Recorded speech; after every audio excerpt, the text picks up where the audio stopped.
మీకు ఈ వీడియో నచ్చినట్లయితే లైక్ చేయండి, షేర్ చేయండి. ముందుగా కింద ఉన్న సబ్స్క్రైబ్ బటన్ పై క్లిక్ చేయండి. ఎల్లప్పుడూ అప్డేట్ సమాచారాన్ని పొందండి. తలసాని నిరసనకు అడ్డాను సమకూర్చారు.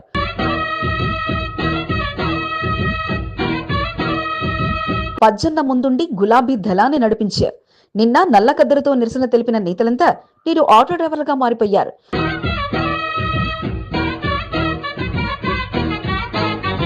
గులాబీ రథసారథి ఆటో నడుపుతుంటే నేతలంతా మీ వెంట మేమంటూ ఆటోలో ప్రయాణాలు సాగించారు.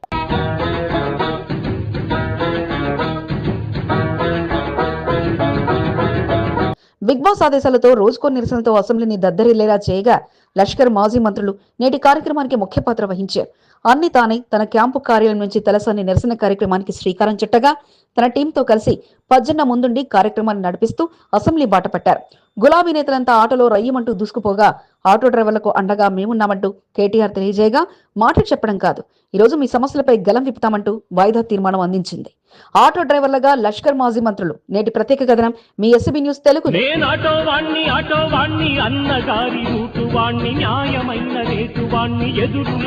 ఆలోచన వచ్చిందంటే చాలు, దాన్ని అమలు చేయగల సత్తా ఉన్నవారెవరంటే భాగ్యనగరంలో ముందుగా వినిపించే పేరు మాజీ మంత్రి తలసాని శ్రీనివాస్ యాదవ్. ఇక అన్నిటినీ సమకూర్చగల వారు ఎవరంటే కేటీఆర్. ఆప్యాయంగా పలకరించేవారు చిచ్చ పజ్జన్న. వీరిద్దరి కాంబినేషన్ లో భాగ్యనగరంలో కార్యక్రమం అంటే విజయవంతమే కాగా ఆలోచన వచ్చిన వెంటనే ఇక ఆచరణలో విజయవంతం చేయడంలో నేతల చూపంతా వారిపైనే ఉంటుంది. అసెంబ్లీ కొనసాగినన్ని రోజులు రోజుకో వినూత్న కార్యక్రమంలో ప్రజల కష్టాలు తెలియజెప్తూ కాంగ్రెస్ పార్టీ ఇచ్చిన హామీని మరిచిందని తెలియజేస్తూ కార్యక్రమాలను కొనసాగించాలని బిగ్ బాస్ కేసీఆర్ ఇచ్చిన ఆదేశాల మేరకు ఇక ఆచరణలో పెట్టేందుకు గులాబీ రథసారథి కేటీఆర్ సిద్ధమయ్యారు. అందులో భాగంగా నేడు ఆటో డ్రైవర్లకు ఇచ్చిన హామీలు మరిచి 93 మంది ఆటో డ్రైవర్ల ఉసురు తీసింది కాంగ్రెస్ ప్రభుత్వమే అని తెలియజెప్పగా ఆటో డ్రైవర్ల వేసాదరణతో నిరసన తెలియజెప్పాలని పార్టీ పెద్దలు ఆలోచన చేయగా అంతటి నిరసన కార్యక్రమానికి ఎక్కడైతే బాగుంటుందని ఆలోచించారు. అందుకు మాజీ మంత్రి తలసాని అయితేనే అన్నింటా సరైన రీతిలో విజయవంతం చేయగలరని భావించిన పెద్దలు ఆయనకు బాధ్యతలు అందజేయగా ఎమ్మెల్యే క్వార్టర్లో ఉదయాన్నే అంతా సిద్ధం చేశారు. మరో బాధ్యతను మీదేసుకున్న పజ్జన్న ఆటో గెటప్ కు కావాల్సిన సామగ్రినంతా సమకూర్చగా ఇక మీతో పాటు నేను అంటూ ముందుండి ఆటో డ్రైవర్ గా మారిన ఎమ్మెల్యేలు ఎమ్మెల్సీలను ముందుండి నడిపించారు. ఆయన వెనక గులాబీ నేతలంతా ఆటో డ్రైవర్లకు న్యాయం చేయాలంటూ నినదిస్తూ అసెంబ్లీ బాట పట్టగా తలసాని పజ్జన్న మిగతా ఎమ్మెల్యేలు నడిపే ఆటోలో ప్రయాణం సాగిస్తే కేటీఆర్ మాత్రం సొంతంగా ఆటోను నడుపుతూ అసెంబ్లీలో ఆటో డ్రైవర్ గా అందరితో కలిసి అడుగుపెట్టారు. ఆటో డ్రైవర్లకు ఇచ్చిన హామీలు నెరవేర్చాలంటూ డిమాండ్ చేయడంతో పాటు రోజుకో నిరసన కొనసాగుతూనే ఉంటుందంటూ స్పష్టం చేశారు. డ్రైవర్లకు రాష్ట్ర వ్యాప్తంగా ఉండే లక్షలాది మంది ఆటో అన్నలకు, ఆటో తమ్ములకు, వాళ్ళ కుటుంబాలకు సంఘీభావంగా మా పార్టీ అధ్యక్షులు పెద్దలు కేసీఆర్ గారి ఆదేశం మేరకు మేమందరం కూడా ఇవాళ వాయిదా తీర్మానం ఇవ్వడమే కాకుండా ఆటో డ్రైవర్ల సంక్షేమం విషయంలో ఆటో డ్రైవర్ అందమైన పాటగాన్ని పంచోళ్లకు మంచివాణ్ణి తప్పుడోళ్ల వేటగాన్ని నేడు అసెంబ్లీ సమావేశాలు కూడా వాడివేడిగా ప్రారంభం కాగా మంత్రులు వర్సెస్ మాజీ మంత్రులు అన్నట్లుగా సాగింది.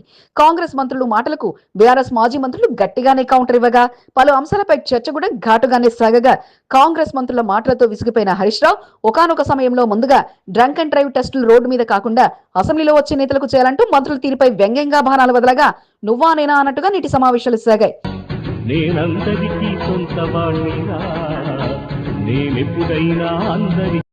ఆటో డ్రైవర్ల గెటప్ లో నేడు ఎమ్మెల్యేలు ఎమ్మెల్సీలు అసెంబ్లీలో సందడి చేయగా ఎమ్మెల్యే క్వార్టర్స్ లోని తలసాని క్వార్టర్స్ నుంచి ప్రారంభమైన నిరసన కార్యక్రమం విజయవంతంగా అసెంబ్లీ వరకు సాగగా పాలించడమే కాదు ప్రజల కష్టాలు తెలుసుకోవడానికి ఎంతటి దూరమైనా సరేనంటూ ఆటో డ్రైవర్గా మారి ఆటోలు నడుపుతూ పలువురు సందడి చేయగా లష్కర్ మాజీ మంత్రులు తలసాని పద్మారావులు కీలకంగా మారడం విశేషం. ఆ ప్రాంతంలో 50 ఏళ్లకు పైగా అనుబంధం వారిది. కాంగ్రెస్ ప్రభుత్వ హయాంలో మొదటి పట్టాలు అందుకొనున్న వీక సెక్షన్ అది. నాడు ఇచ్చిన పట్టాలు నేడు వారే తీసుకుని 50 ఏళ్ల బంధానికి ముగింపు పలికే రోజు రానే వచ్చింది. వస్తుంది పోవాలని అంటే మేము చిన్న చిన్న పిల్లల్ని నిడతబెట్టి ఇంట్లో బయటకు వెళ్ళి మీటింగ్ కట్టున్నాను.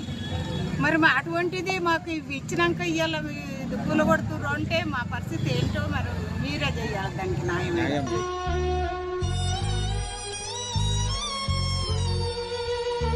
70% గృహాలు ఇక మాయమైపోనుండగా వీక సెక్షన్ మొత్తంగా కనుమరుగు కానుంది.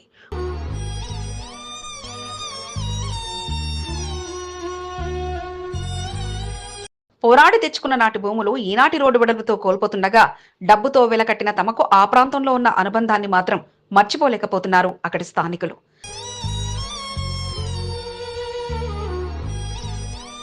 అనివార్య కారణాలతో గ్రామసభ వాయిదా పడగా అధికారులు మాత్రం తమ పనుల్లో తాము నిమగ్నమయ్యారు. ఎలివేటర్ కారిడార్ నిర్మాణంతో ఫ్లైఓవర్ల నిర్మాణం రూపకల్పన చేసిన అధికారులు ఇక కొలతలేసి వారి స్థల సేకరణతో పాటు ఇంటి విలువను లెక్కగడుతూ పత్రాలు పరిశీలించే పనులు పడగా మాకు సరైన న్యాయం చేయండి అంటూ వేడుకున్నారు చిన్నతొకట సంజీవనగర్ బస్తీ వాసులు. భూసేకరణ సరే, మరి రేటెంత? నేటి ప్రత్యేక కథనం మీ ఎస్బీ న్యూస్ తెలుగు ఛానల్లో. గవర్నమెంట్ మాకు 70 ఇచ్చారు. 70 నుంచి ఇంట్లోనే ఉంటున్నాము.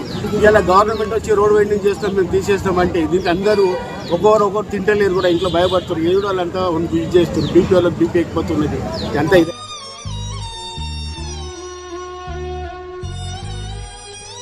గ్రామసభ వాయిదాతో ఇక ఇప్పట్లో భూసేకరణ పనులు అన్నీ ఆగిపోతాయంటూ అందరూ భావించగా ఎవరి పని వారు చేసుకుపోతారంటూ అధికారులు తమ పనుల్లో తాము నిమగ్నమయ్యారు. హెచ్ఎండిఏ అధికారుల సారథ్యంలో, కంటోన్మెంట్ సిబ్బంది సారథ్యంలో ఇక లెక్కలేసే పనిలో అధికారులు నిమగ్నమయ్యారు. గ్రామసభ ప్రస్తుతానికి వాయిదా పడగా మొదటగా ఇచ్చిన నోటిఫికేషన్ ఆధారంగా భవన సదుపాయాలు కోల్పోతున్న ప్రాంతంలో అధికారులు కొలతలు వేసే పనిలో నిమగ్నమయ్యారు. అందులో భాగంగా ఈరోజు చిన్నతోకట్ట ప్రధాన రోడ్డుపై ఉన్న షాపులతో పాటు భవనాల సముదాయాలను ప్రత్యేకంగా కొలతలు వేయడంతో పాటు వారి డాక్యుమెంట్లను పరిశీలించి ఆ ఇల్లు ఎవరి పేరు మీద ఉంది, డాక్యుమెంట్ ఎవరి వద్ద ఉంది, పత్రాలు సరిగ్గా ఉన్నాయా లేవా అన్న లెక్కలు వేయడంతో పాటు భవనం చుట్టూ కొలత ఎంత, వెడల్పు, ఎత్తులపై ప్రత్యేకంగా టేప్ వేసి కొలుస్తూ వారి ఇంటి యజమానుల నుంచి వివరాలు సేకరించారు. ప్రజాప్రభుత్వం అంటారు, ప్రజాపాలన ప్రభుత్వం అంటారు కాబట్టి మాకు ప్రజలందరూ అంతా ఇక్కడ ఎట్టిగొట్టం చేసిన ప్రజలే సార్. ఇక్కడ బీసీలు, ఎస్సీ, ఎస్టీ వాళ్ళు, వీకర్స్, ముస్లిమ్స్ కూడా ఉన్నారు. అట్లా కాలనీ అందరికి ఇచ్చారు. ఇది ఇప్పుడు అందరూ నిరాశ్రయులు అయిపోతున్నారు ఇక్కడ. కాబట్టి వీళ్ళందరికీ తగిన పరిష్కారం చూపించినాకనే దానికి ప్రత్యామ్నాయంగా ఏర్పాట్లు చేస్తే గవర్నమెంట్ చాలా సంతోషం అనిపిస్తుంది మాకు. చిన్నతొకట సంజీవనగర్ ప్రాంతంలో వీక సెక్షన్ సుమారు 1970లో ఏర్పడగా మొదటగా ఆ భూమి కోసం వారంతా పోరాటం చేస్తే చివరకు కోర్టు ద్వారా దక్కిన భూమికి ఆనాటి కాంగ్రెస్ ప్రభుత్వం పట్టాలందించింది. ఆనాటి నుంచి 120కి పైగా గృహ సముదాయాలతో వారంతా అక్కడ జీవనం సాగిస్తుండగా ఇప్పుడు బస్తీకి బస్తీమయం అయ్యే పరిస్థితి ఏర్పడింది. బస్తీలో సగభాగం పైగా అందరి నివాసాలు కోల్పోతుండగా తమకిక ఆ ప్రాంతంలో ఉన్న బంధం తెగిపోతుంది అంటూ పలువురు దిగ్భ్రాంతికి లోనయ్యారు. రోడ్డుకు ఆనుకొని ఉన్న బస్తీ చాలా శాతం రోడ్డు వెడల్పు పనుల్లో కోల్పోతుండగా ప్రభుత్వ రేటు ప్రకారం రేటు కడితే తాము నష్టపోతామని స్థానికులు అధైర్యంగా ఉండగా 2 రేట్లు చెల్లించేందుకు ప్రభుత్వం అంగీకారం తెలిపినట్లు సమాచారం. అయితే ఆ లెక్కన గజం 70,000 నుంచి 80,000 పలకనుండగా బయటి ప్రాంతంలో 3 నుంచి 5 రేట్ల వరకు చెల్లించిన సందర్భాలున్నాయి.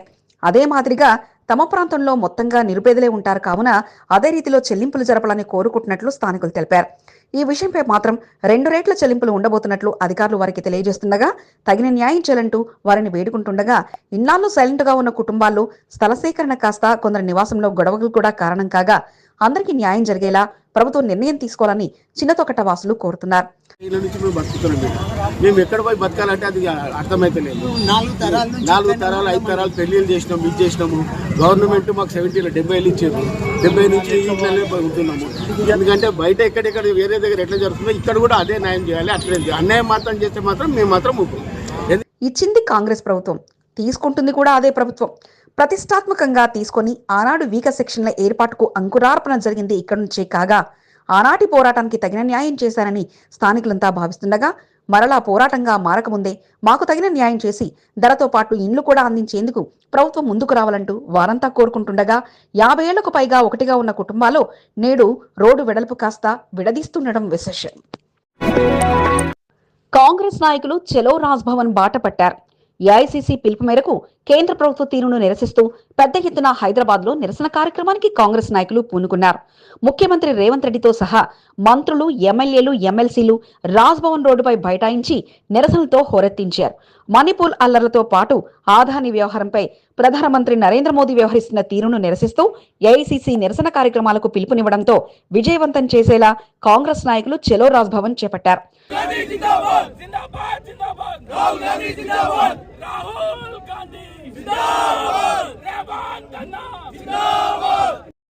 కాంగ్రెస్ పార్టీ అగ్రనాయకుల పిలుపు మేరకు తెలంగాణ రాష్ట్రంలో కాంగ్రెస్ పార్టీ నాయకులు, కార్యకర్తలు పెద్ద ఎత్తున చలో రాజ్భవన్ కార్యక్రమాన్ని నిర్వహించారు. నెక్లెస్ రోడ్ ఇందిరాగాంధీ విగ్రహం నుంచి రాజ్భవన్ కు భారీ ర్యాలీ నిర్వహించారు. టీపీసీసీ అధ్యక్షుడు మహేష్ కుమార్ గౌడ్ ఆధ్వర్యంలో ముఖ్యమంత్రి రేవంత్ రెడ్డి, ఉప ముఖ్యమంత్రి బట్టి విక్రమార్కలతో పాటు మంత్రులు, ఎమ్మెల్యేలు, ఎమ్మెల్సీలు ముఖ్యమంత్రి రేవంత్ రెడ్డి వెంట ర్యాలీగా వెళ్లి రాజ్భవన్ రోడ్డుపై బైఠాయించి నిరసన చేపట్టారు. బీజేపీకి వ్యతిరేకంగా నినాదాలు చేస్తూ ఆదాని విషయంలో ప్రధానమంత్రి అవలంబిస్తున్న తీరుపై ముఖ్యమంత్రి రేవంత్ రెడ్డి మండిపడ్డారు. ఆదానిపై విచారణ జరిపి దేశ పరువును కాపాడాలని డిమాండ్ చేశారు. ఆదానిని కాపాడేందుకు ప్రధానమంత్రి నరేంద్ర మోదీ ప్రయత్నిస్తున్నారంటూ ముఖ్యమంత్రి రేవంత్ రెడ్డి ఆరోపించారు. మణిపూర్ అల్లర్లను నియంత్రించడంలో బీజేపీ విఫలమైందని ఆరోపించారు. राहुल गांधी जी, मल्लिकार्जुन खड़गे जी, अदानी और प्रधानी के बारे में जो चर्चा उठाए संसद में, इसके बारे में चर्चा कर जॉइंट पार्लियामेंट्री कमेटी डालने के लिए हमारा कांग्रेस पार्टी के और చలో రాజ్భవన్ కార్యక్రమానికి ముఖ్యమంత్రి రేవంత్ రెడ్డి పిలుపునివ్వడంతో హైదరాబాద్ లో నిర్వహించే కార్యక్రమాన్ని విజయవంతం చేసేలా కాంగ్రెస్ పార్టీ నాయకులు కార్యకర్తలు పెద్ద ఎత్తున రాజ్భవన్ కు తరలి వెళ్లారు. నగరంలో ఒకే ఒక కాంగ్రెస్ పార్టీ ఎమ్మెల్యేగా ఉన్న శ్రీ గణేష్ కంటోన్మెంట్ నియోజకవర్గం నుండి పెద్ద ఎత్తున పార్టీ శ్రేణులను చలో రాజ్భవన్ కార్యక్రమానికి హాజరవ్వాలని పిలుపునివ్వడంతో పార్టీ శ్రేణులు చలో రాజ్భవన్ కు తరలి వెళ్లారు. నెక్లెస్ రోడ్ ఇందిరాగాంధీ విగ్రహం వద్దకు పెద్ద ఎత్తున పార్టీ శ్రేణులు చేరుకొని అక్కడి నుంచి భారీ ర్యాలీగా చలో రాజ్భవన్ కు చేరుకున్నారు. రాజ్భవన్ వద్ద జరిగిన నిరసన కార్యక్రమంలో కంటోన్మెంట్ ఎమ్మెల్యే శ్రీ గణేష్ పాల్గొన్నారు. శ్రీ గణేష్ సూచనతో కంటోన్మెంట్ నియోజకవర్గం నుండి తరలి వెళ్లిన కాంగ్రెస్ పార్టీ నాయకులు శ్రీ గణేష్ దృష్టిలో పడేందుకు పడరాని పట్లు పడాల్సి వచ్చింది.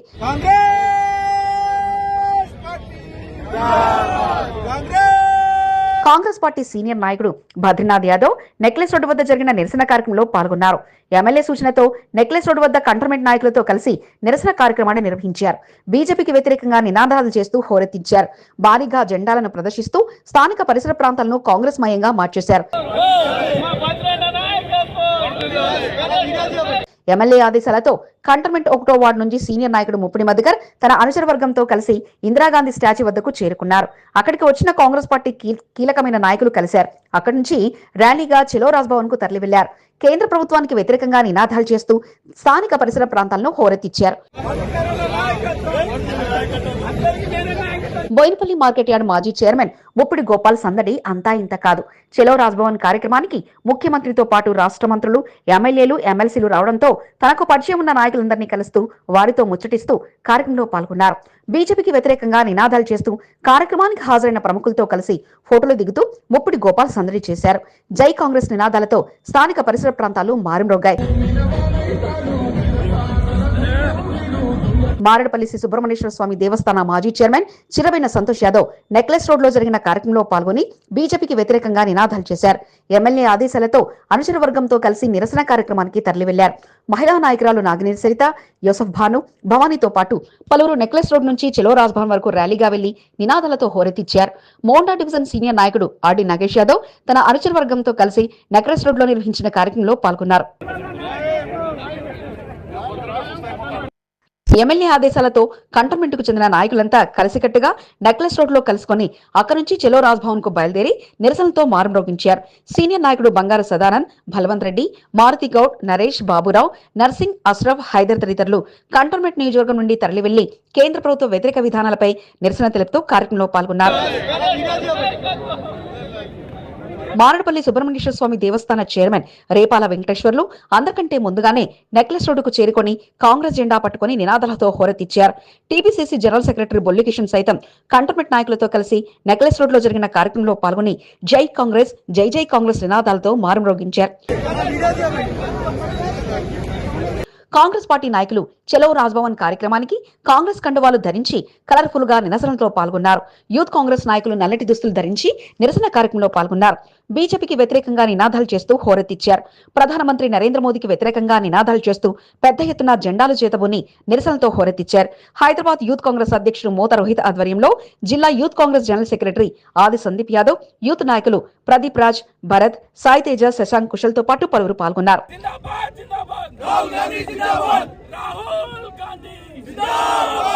మణిపూర్ అల్లర్లు, గౌతమ్ ఆదానిపై వచ్చిన ఆర్థిక అవకతవకల ఆరోపణలతో అధికార పార్టీ తెలంగాణలో నిరసన కార్యక్రమాలు నిర్వహించి కేంద్ర ప్రభుత్వ తీరుపై గళాన్ని విప్పారు. పెద్ద ఎత్తున నిరసన కార్యక్రమానికి శ్రీకారం చుట్టడంతో నెక్లెస్ రోడ్ పరిసర ప్రాంతాలు ట్రాఫిక్ దిగ్బంధంలో చిక్కుకుంది. పోలీసులు భారీ బందోబస్తు నిర్వహించి ఎప్పటికప్పుడు ట్రాఫిక్ కు అంతరాయం లేకుండా తగు జాగ్రత్తలను తీసుకున్నారు. వేలాది మంది కాంగ్రెస్ పార్టీ నాయకులు రోడ్లపైకి రావడంతో నెక్లెస్ రోడ్, రాజ్భవన్ ప్రాంతం జనంతో కిక్కిరిసిపోయింది. ముఖ్యమంత్రి రేవంత్ రెడ్డి స్వయంగా నిరసన కార్యక్రమంలో పాల్గొనడం రాజకీయ వర్గాల్లో చర్చగా మారింది. Sanjay theatre Pushpa 2 cinema pre release లో తొక్కిసలాటలో గాయపడి కిమ్స్ ఆసుపత్రిలో చికిత్స పొందుతున్న శ్రీతేజను అల్లు అరవింద్ పరామర్శించారు. బుధవారం సికింద్రాబాద్ కిమ్స్ ఆసుపత్రికి మధ్యాహ్నం చేరుకుని 11వ ఫ్లోర్లో ఐసీయూలో చికిత్స పొందుతున్న శ్రీతేజను పరామర్శించి ఆరోగ్య పరిస్థితిని వైద్యులను అడిగి తెలుసుకున్నారు. తొక్కిసలాటలో మృతి చెందిన రేవతి కుటుంబ సభ్యులను ఆదుకుంటామని అల్లు అరవింద్ హామీ ఇచ్చారు. ప్రభుత్వం పూర్తి స్థాయిలో సహకారం అందిస్తుందని, కేసు కోర్టులో ఉన్నందువల్ల అల్లు అర్జున్ కిమ్స్ ఆసుపత్రిలో చికిత్స పొందుతున్న శ్రీతేజను పరామర్శించలేకపోతున్నారని అల్లు అర్జున్ తరఫున తాను ఆసుపత్రికి వచ్చి పరామర్శించడం జరిగిందని అల్లు అరవింద్ తెలిపారు. చాలా మంది అభిమానులు కానీ, బంధువులు కానీ, మిత్రులు కానీ అల్లు అర్జున్ ఎందుకు హాస్పిటల్కి వెళ్ళలేదు అని అడుగుతున్నారు. దానికి కారణం చెప్తాను. స్టాంపేడ్ జరిగిన రోజు మరుసటి రోజు మార్నింగే అల్లు అర్జున్ వద్దామని అనుకుంటే హాస్పిటల్ అధికారులు నిన్నే కదా జరిగింది, ఇవాళ ఈ హాస్పిటల్కి వచ్చి ఇక్కడ ఇంకొక ఇన్సిడెంట్ని ఎందుకు అవాయిడ్ చేయమని చెప్పి అడిగారు. కరెక్టే కదా అనిపించింది. రాలేకపోయారు.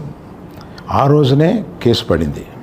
ఆ కేసులో పడిన తర్వాత మన legal team headed by Niranjan గారు strongly advised Bunny should not go to the hospital at all or meet the parents ఇట్లా అని చెప్పి గట్టిగా చెప్పారు.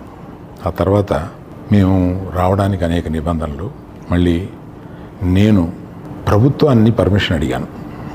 నేనన్నా కనీసం వెళ్ళి చూస్తే బాగుంటుంది అని. ఎందుకంటే ఓ రోజు బన్నీ బాధపడుతూ నేను చూడలేకపోయాను, నువ్వన్నా వెళ్ళి చూసిరా డాడీ అని అడిగాడు. నేను ప్రభుత్వాన్ని అడిగితే వారు పర్మిషన్ ఇచ్చారు. టీడీపీ సీనియర్ నాయకుడు అంజయ్య ముదిరాజ్ అనారోగ్యంతో మృతి చెందారు. ఒకే పార్టీలో కొనసాగిన అంజయ్య ముదిరాజ్ భౌతిక కాయానికి టీడీపీ నాయకులు పార్టీ జెండాను పార్థివ దేహంపై ఉంచి ఘనంగా నివాళులర్పించారు.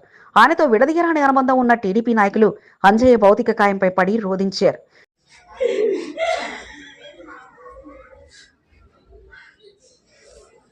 కంటోన్మెంట్ నియోజకవర్గం మోండా డివిజన్ అంబేద్కర్ నగర్ కు చెందిన అంజయ్య ముదిరాజ్ టీడీపీ ఆవిర్భావం నుంచి పార్టీలోనే కొనసాగుతూ వచ్చారు. అంబేద్కర్ నగర్ ఏర్పాటు కొరకు అంజయ్య ముదిరాజ్ చేసిన కృషి ఎంత చెప్పుకున్నా తక్కువే. బస్తీ పౌండర్ గా అంబేద్కర్ నగర్ వాసులకు పట్టాలనిప్పించడంలో అంజయ్య చేసిన కృషి చిరస్మరణీయంగా నిలిచింది. ఎన్టీఆర్ నుండి చంద్రబాబు నాయుడు వరకు అంజయ్యకు మంచి పరిచయాలున్నాయి. ఎన్టీఆర్ ముఖ్యమంత్రిగా కొనసాగిన సమయంలో ఎన్టీఆర్ ను అంబేద్కర్ నగర్ కు తీసుకురావడంలో కీలక పాత్ర అంజయ్య పోషించారు. కంటోన్మెంట్ నియోజకవర్గంలో పార్టీ కార్యక్రమాల్లో చురుగ్గా పాల్గొంటూ వచ్చారు. ఇటీవల అంజయ్య అస్వస్థకు గురయ్యారు. 73 సంవత్సరాల వయసు కలిగిన అంజయ్య ఆసుపత్రిలో చికిత్స పొందుతూ బుధవారం తుది శ్వాస విడిచారు. అంజయ్య భౌతిక కాయాన్ని అంబేద్కర్ నగర్లోని ఆయన నివాసంలో సందర్శనార్థం ఉంచారు. గురువారం మాడేపల్లి హిందూ శ్మశాన వాటికలో అంత్యక్రియలు నిర్వహించనున్నట్లు కుటుంబ సభ్యులు తెలిపారు. అంజయ్యకు భార్య అంబిక, కుమార్తె రాజేశ్వరి, కుమారులు శివకుమార్, శ్రీనివాసులు ఉన్నారు. అంజయ్య మృతి పట్ల అంబేద్కర్ నగర్ బస్తీ వాసులు ఇప్పాల రాములతో పాటు బస్తీ నాయకులు విచారం వ్యక్తం చేశారు. అంజయ్య భౌతిక కాయానికి పూలమాలలతో నివాళులర్పించారు. టీడీపీ సీనియర్ నాయకుడు జనగామ నరసింహరావు, మధుసూదన్ రావు, శ్రీనివాస్, ప్రభాకర్, ప్రతాప్లు అంజయ్య భౌతిక కాయానికి నివాళులర్పించి కన్నీటి పరితమయ్యారు. అంజయ్య ఆకస్మిక మరణం తమను శోక సముద్రంలో ముంచిందని వారు ఆవేదన వ్యక్తం చేశారు. సీనియర్ నాయకుడు కె ప్రతాప్ అంజయ్య మృతదేహాన్ని చూసి కన్నీటి పరితమయ్యారు. ఆయనతో ఉన్న అనుబంధాన్ని గుర్తు చేసుకున్నారు.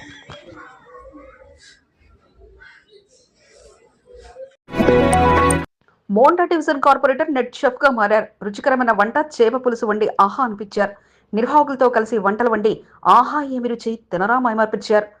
PMMS ప్రధానమంత్రి మత్స్య సంపద యోజన ఆధ్వర్యంలో డిసెంబర్ 10 నుంచి 12 వరకు కేరళలో శిక్షణ అందుకున్న సునీత బుధవారం మోండా డివిజన్ కుమ్మరిగూడ గంగపుత్ర సంఘంలో గంగపుత్ర మహిళలకు చేపలు, రొయ్యలు వంటకాలపై శిక్షణ అందించారు. కార్యక్రమానికి అతిథిగా వెళ్లిన కార్పొరేటర్ కొంతం దీపికా నరేష్ వారితో కలిసి చేపలు, రొయ్యల వంటకాలను తయారు చేశారు. రుచికరమైన ఆహార పదార్థాలను అందజేసి తాను కార్పొరేటర్నే కాదు మంచి వంటకాలను సైతం వండగలనని కొంత దీపికా నరేష్ చూపించారు. శిక్షణ అందిస్తున్న నిర్వాహకులతో పాటు కార్యక్రమంలో పాల్గొన్న వారు సైతం వంటకాలను రుచి చూస్తూ అమోఘమంటూ కితాబునిచ్చారు.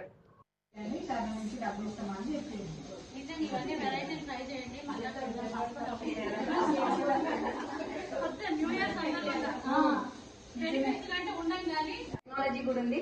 చేపలు ఎక్కడ ఉన్నాయి అంటే అక్కడ వరకు రైతు అయితే అక్కడ నుంచి తెచ్చుకోవడానికి ఈజీగా ఉంటుంది. వేరే వేరే వేటకు చాలా సమయం వృధా కాకుండా వాళ్ళకి పెట్రోల్ దాని అన్ని నడుస్తాయి కదా మేడం. బోట్ అనేది నడవాలంటే చాలా ఆర్థికంగా ఖర్చు కూడా మనకి ఇది అవుతుంది. సో ఇలా అంటే వీళ్ళు చెప్పడం వల్ల మాకు కూడా తెలుస్తుంది ఇంకా అయ్యప్ప స్వామి కరుణాకటాక్షాలు ప్రతి ఒక్కరిపై ఉండాలని, అయ్యప్ప మాలధారణ చాలా పవిత్రమైందని బోర్డు మాజీ ఉపాధ్యక్షుడు జంపన ప్రతాప్ తెలియజేశారు. యాదగిరి గురుస్వామి ఆధ్వర్యంలో జరిగిన 29వ అయ్యప్ప మహాపడి పూజా మహోత్సవంలో అతిథిగా పాల్గొని వారి సన్మానాన్ని జంపన ప్రతాప్ అందుకున్నారు. సెక్ విలేజ్ మడ్ఫోర్ట్ మహంకాళి ఆలయ ఆవరణలో పి యాదగిరి గురుస్వామి ఆధ్వర్యంలో అయ్యప్ప పడి పూజా మహోత్సవాన్ని అంగరంగ వైభవంగా నిర్వహించారు. నిర్వాహకుల ఆహ్వానంతో పడిపూజ మహోత్సవంలో పాల్గొనడంతో పాటు స్వామివారిని దర్శించుకుని జంపన్న ప్రత్యేక పూజలు నిర్వహించారు. అయ్యప్ప మాలధారులు కఠిన దీక్షతో స్వామివారిని ఆరాధించి ఇరుముడితో శబరి వెళ్లి మాల విరమణ చేస్తారని, మాల విరమణ వరకు వారు చేసే దీక్ష కఠినంగా ఉంటుందని, ఇంతటి దీక్ష చేసి స్వామివారి కరుణా కటాక్షాలను స్వాములు అందుకుంటారంటూ బోర్డు మాజీ విపి జంపన్న తెలియజేశారు. కార్యక్రమంలో నర్సింగ్, శివ, రాము, నర్సింగ్, కన్నె, కత్తి, గద, గంట స్వాములు పాల్గొన్నారు.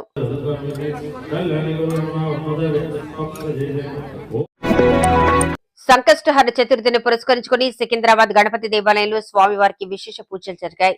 సంకష్టహర చతుర్థి సందర్భంగా ఆలయంలోని గణనాథునికి చేసిన అలంకరణ భక్తులను విశేషంగా ఆకట్టుకుంది. నిండు బంగారంతో స్వామివారు భక్తులకు దర్శనమిచ్చారు.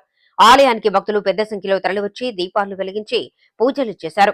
సంకష్టహర చతుర్థి రోజున స్వామివారిని దర్శించుకుని పూజలు నిర్వహిస్తే అన్ని విజయాలే చేకూరుతాయని భక్తుల అపార నమ్మకం. ఆలయ మాజీ చైర్మన్ ఓదెల సత్యనారాయణ గణపతి దేవాలయంలో స్వామివారిని దర్శించుకుని భక్తి శ్రద్ధలతో పూజలు నిర్వహించారు. ఈ సందర్భంగా ఆలయ అర్చకులు స్వామివారి తీర్థప్రసాదాలను ఓదెల సత్యనారాయణకు అందజేశారు.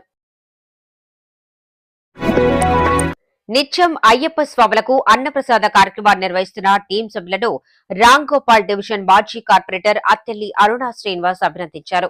ప్రతిరోజు సుమారు 600 మంది అయ్యప్ప స్వాములకు అన్నప్రసాదం అందించడం చిన్న విషయమేమీ కాదని, ఇంతటి బృహత్తర కార్యక్రమానికి శ్రీకారం చుట్టిన ఆనంద్ బాబు గౌడ్, కృష్ణ, శివ, నారాయణ, విజయ్లకు అత్తెల్లి అరుణ శ్రీనివాస్ అభినందనలు తెలిపారు.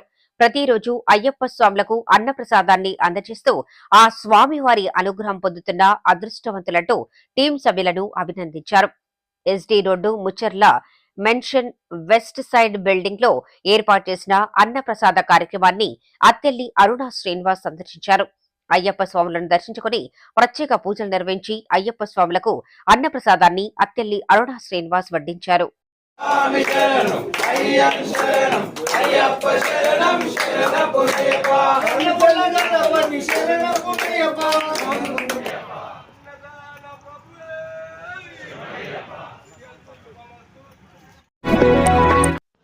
సికింద్రాబాద్ నియోజకవర్గం నుంచి కాంగ్రెస్ పార్టీ నాయకులు పెద్ద ఎత్తున చలో రాజ్ భవన్ కు తరలి వెళ్లారు. కంటెస్టెంట్ ఎమ్మెల్యే ఆదం సంతోష్ పిలుపు మేరకు సికింద్రాబాద్ నుంచి కాంగ్రెస్ దళం పెద్ద ఎత్తున తరలి వెళ్లింది. సికింద్రాబాద్ సీతాఫల మండి చౌరస్తా నుండి కాంగ్రెస్ పార్టీ ముఖ్య నాయకులు కార్యకర్తలతో కలిసి స్కూటర్ ర్యాలీగా ఆదం సంతోష్ చలో రాజ్ భవన్ కు తరలి వెళ్లారు.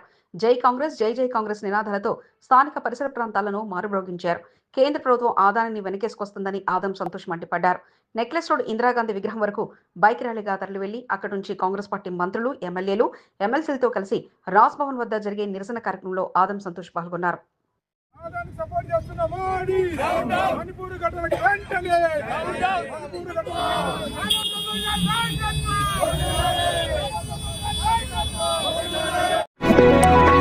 Telangana Pradesh Congress legal cell spoke person గా గుంజి సంతోష్ కుమార్ ఎన్నికయ్యారు. పార్టీ లీగల్ సెల్ ప్రతినిధి నియమిస్తూ రాష్ట్ర చైర్మన్ పొన్నం అశోక్ గౌడ్ ఈ రోజు నియామక పత్రాన్ని గుంజి సంతోష్ కుమార్ కు అందించారు. పలు సేవా కార్యక్రమాలతో తనకంటూ ప్రత్యేక గుర్తింపు దక్కించుకున్న సంతోష్ కుమార్ తనపై నమ్మకంతో రాష్ట్ర స్పోక్ పర్సన్ గా బాధ్యతలు అందించడంపై సంతోషం వ్యక్తం చేశారు. తన నియామకానికి సహకారం అందించిన రాష్ట్ర కన్వీనర్ రంజిత్ తో పాటు పలువురికి కృతజ్ఞతలు తెలిపారు. అనుమానాస్పద మృతి కేసులో చిక్కుముడి వీడింది. అంజయ్యనగర్ నిర్మానుష ప్రాంతంలో చెత్తకుప్పలో గుర్తు తెలియని మృతదేహం కేసులో పోలీసులు అసలు నిజాన్ని తేల్చేశారు. బోయిన్పల్లి పోలీస్ స్టేషన్ పరిధిలో జరిగిన ఘటనలో మృతదేహం ఇక్కడికి తీసుకొచ్చి పడేసింది భవన యజమాని జహంగీర్ గా పోలీసులు తేల్చారు. మొదట యాకయ్య భార్యకు ఏం తెలియదంటూ మిస్సింగ్ కేసు పెట్టాలంటూ సూచించిన ఇంటి యజమాని పోలీసులు అదుపులోకి తీసుకుని విచారించడంతో చేసిన తప్పును అంగీకరించాడు. బిల్డింగ్ పై నుంచి యాకయ్య పడి చనిపోవటంతో ఇంటికి వచ్చిన తర్వాత అతను చనిపోయి ఉన్నాడన్న విషయం గ్రహించిన జహంగీర్ కారులో మృతదేహాన్ని వేసుకుని అంజయ్య నగర్ చెత్తకుప్పలో పడేశాడు. యాకయ్య భార్య ఇంటికి రాలేదని జహంగీర్ ను అడిగితే ఏం తెలియనట్లు బుకాయించడంతో పాటు పోలీస్ కేసు పెట్టాలంటూ సూచించాడు. యాకయ్య ఒంటిపై రక్తపు గాయాలు ఉండటంతో జహంగీర్ కుటుంబాన్ని అదుపులోకి తీసుకుని విచారించగా తమ మీదకు వస్తుందన్న భయంతో ఇలా చేసినట్లు అంగీకరించారు. పెళ్లి చేసుకుని అమెరికాకు తీసుకెళ్లి ఏడాది తర్వాత ఇంటికి పంపిన భర్త మరలా తనను పట్టించుకోవటం లేదంటూ భర్త ఇంటి ముందు భార్య ఆందోళనకు దిగింది. భర్త ఇంటి ముందు తన కుటుంబ సభ్యులతో కలిసి దీక్ష చేయడంతో పాటు తనకు న్యాయం జరిగే వరకు వెళ్లేదే లేదంటూ ధర్నా నిర్వహించింది. కంటోన్మెంట్ పికెట్లో నివాసం ఉండే ఉదయ భాస్కర్ నవ్యలకు 2019లో వివాహమైంది. పెళ్లైన తర్వాత అమెరికా తీసుకెళ్లిన భర్త ఏడాది తర్వాత తిరిగి తీసుకొచ్చి ఇంటికి పంపించి మరలా తన ఇంటికి వెళ్లిపోయాడు. తర్వాత తనకు ఇష్టం లేదంటూ విడాకుల కోసం ప్రయత్నం చేయగా కేసు కోర్టులో ఉంది. అయితే ఇంకా విడాకులు ఇవ్వకముందే తన భర్త మరో అమ్మాయిని అమెరికాలో పెళ్లి చేసుకున్నాడని ఆరోపిస్తూ భార్య నవ్య పికెట్లోని భర్త ఇంటి ముందు ఆందోళనకు దిగింది. దీంతో భర్త కుటుంబ సభ్యులు ఇంటికి తాళం వేసుకుని లోపలే ఉండగా బయట తాళం వేసి తనకు న్యాయం జరిగే వరకు ఇక్కడి నుండి కదిలేదే లేదంటూ అక్కడే ధర్నాకి దిగింది. విషయం తెలుసుకున్న పోలీసులు నిరసనను విరమింపజేయాలని, కేసు కోర్టులో ఉందంటూ కోర్టులోనే తేల్చుకోవాలంటూ సూచించగా న్యాయం జరిగే వరకు ఎక్కడికి వెళ్లమంటూ అక్కడే బైఠాయించారు. ఈ వీడియో నచ్చినట్లయితే లైక్ చేయండి, షేర్ చేయండి. ముందుగా కింద ఉన్న సబ్స్క్రైబ్ బటన్ పై క్లిక్ చేయండి. ఎల్లప్పుడూ అప్డేట్ సమాచారాన్ని పొందండి.